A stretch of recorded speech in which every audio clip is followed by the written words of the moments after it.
মারধর করছে এবং দেখছিলাম যে পুলিশ কিন্তু তাদের মারধর করছে।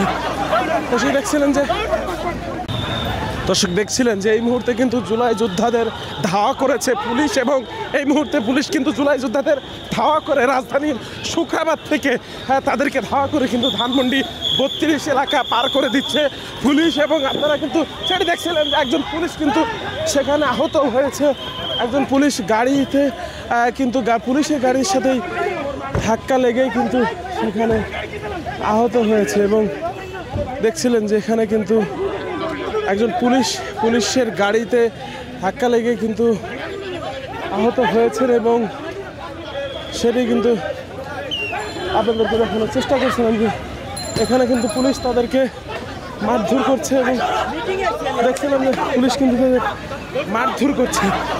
তো সেই দেখছিলেন যে জুলাই যোদ্ধাদের যেখানে পাচ্ছে পুলিশ কিন্তু তাদেরকে মারধর করে সরিয়ে দেওয়ার চেষ্টা করছে। এবং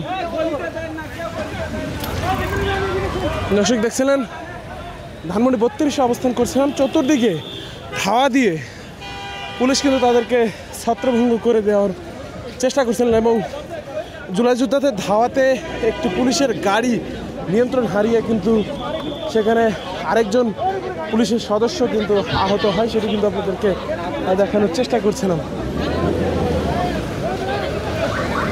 দর্শক দেখছিলেন যে জুলাই যোদ্ধারা কিন্তু ধানমন্ডির মানিক মিয়া এভিনিউ থেকে রাজধানীর ধানমন্ডি 32 পর্যন্ত তাদের বিচরণ, এবং পুলিশ তাদের ছত্রভঙ্গ করে দেওয়ার জন্য সতর্ক অবস্থানে রয়েছে, এবং পুলিশ কিন্তু অ্যাকশনও যাচ্ছে। জুলাই যোদ্ধাদের আন্দোলন এবং পুলিশ এবং জুলাই যোদ্ধাদের সাথে এই দ্বিমুখী সংঘর্ষের সর্বশেষ পরিস্থিতি এই ছিল আমার হাতে।